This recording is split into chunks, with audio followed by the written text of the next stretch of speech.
ว่าฟ้าเอ้ยฟ้าห้องคามพาให้ใจเงาง่วมคิดทอดตาหวา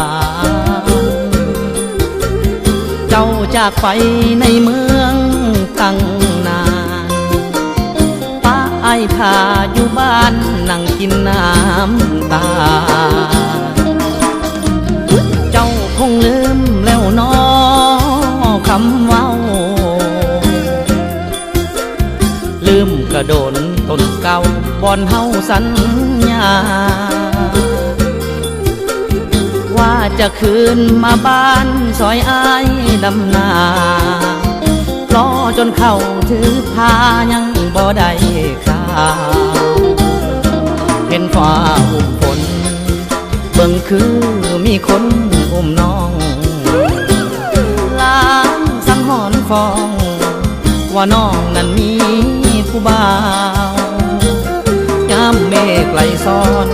เบิ่งคือคนนอนหมุนตั้งเจ้าน้ำตาไหลยาวในข่าวเมฆไหลเวียนวนจังว่าฟ้าเอ้ยฟ้าห้องลาไอ้ยานน้องเปลี่ยนใจคือฟ้าสั่งฝนเห็นฟ้าหยิกคิ้วไอ้แห้งเป็นห่วงหน้ามนเห็นฟ้าอุ้มฝนเบิ่งคือคนอุ้มน้อง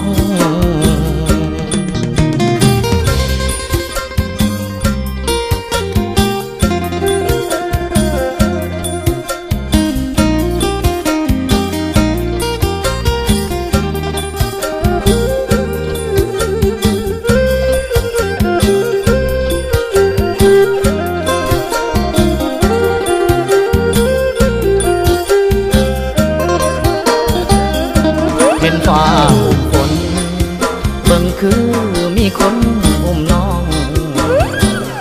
ล้างสังหรณ์ฟองว่าน้องนั้นมีผู้บ่าวยามเมฆไหลซ้อน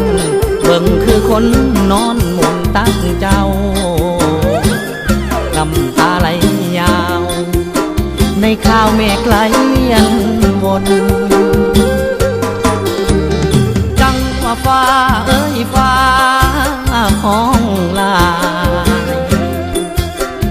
ไอ้ยานน้องเปลี่ยนใจคือฟ้าสั่งฝนเห็นฟ้าหยิกคิ้ว